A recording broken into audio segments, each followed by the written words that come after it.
Ashama harka fuunee kabajamtootaa fi hordoftoota keenya arraanta nagaa fi namoota baay'ee deebisuudhaaf asitti argametiin jira. Gaafii namoota baay'ee paaswordii imeelaa dagannee akkamitti argachuu dandeenya jee namoota baay'eetu na gaafate.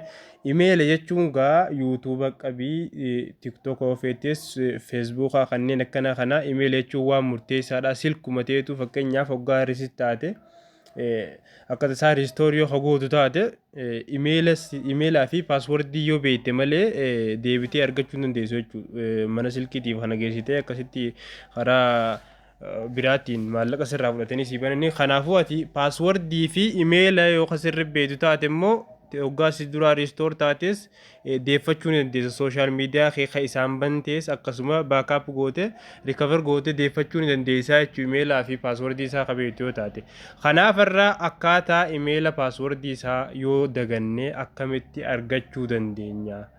Deebisnee akkamitti argachuu dandeenya warra jettaniif deebisaa kunoo isinii qabadhee dhufeetiin jira. Paaswordii imeela keessanii deebistanii argachuuf jalqabarra eessa seentanii appii imeelaa barbaadan Gmail kayyoo kana barbaaddanii jechuudha. Achi booda appii Gmail jirra erga seentanii booda mallattoo piroofaayila imeelaa irra dhooytan. Erga irra dhooytan booda manaaj yuur googil akkaawuntii hajuu jira jechuudha maqaa keessan jala. Manaaj yuur googil akkaawuntii hajuu kanarra yeroo takkaaf ni dhooytanii. Achi booda imeela keessan keessa gad isin naqaa jechuudha. Erga imeela keessan keessa gad isin naqee booda Google paaswordii bakka jiru kana isinii fida kunoo akkanarra gad ooftanii Google paaswordii kajuu kana ilaalu. Google paaswordii kajuu kana isinii fida. Google paaswordii kajuu kana irratti erga dhooytanii booda ni eeydan. Warri gariin paatarnii ni gaafata. Paatarnii fi kanuma silkii keessan irraa qabdan kana. Fingerprintii ta'u bakka tana gaa rikoordi irratti ni gurraachomsa akka paatarnii tiyya namatti agarsiifne jecha iskiriin riikardii godhuu hin danda'u. Kana tanuma fuularraa jechuudha tanuma silkii teessanii isin gaafata yoo fingerprintii taates paatarnii yoo taatu taates akkasuma paaswordii yoo taatu taate piinii yoo taatellee kanuma silkii teessanii ni galchitanii jechuudha. Ammaan tana fingerprintii na gaafate isinitti illee mul'isuu dhabuu danda'a iskiriin riikardii waan fi waraabneef iccitii namaatiyyee paaswordii tana waan waraabneef. Eega akkasi bantee booda qaxxitaa kara paaswordii haareetti godhachuutti si qaceelchaa jechuudha. Paaswordii duraan dagatte dhiisee niiw paaswordii haaree ammarraatti godhadhuu kajuu kana sii fida.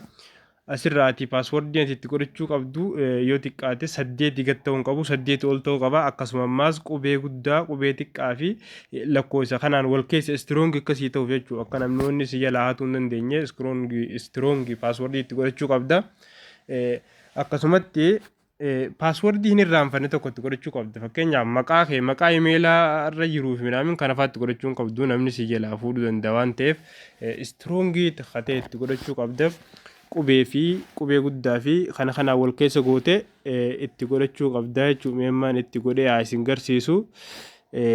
Jalqaba irratti qubee guddaa fayyadama. Ergasii xiqqoo waan hin irraanfanne tokko jechuudha. Maqaan irraanfanne tokko waan biraa yaadannoo biraa waan irraanfanne tokko ergatti goote booda simboolii fayyadamta. Simbooliilee fayyadamtee jalarratti samma konformi niiw paaswordii kajuu kanarratti akkaatuma ka gubbaarra guutte san deebitee asirrattis guuttaa jechuudha osoo waliin dhabsiifne jechuudha.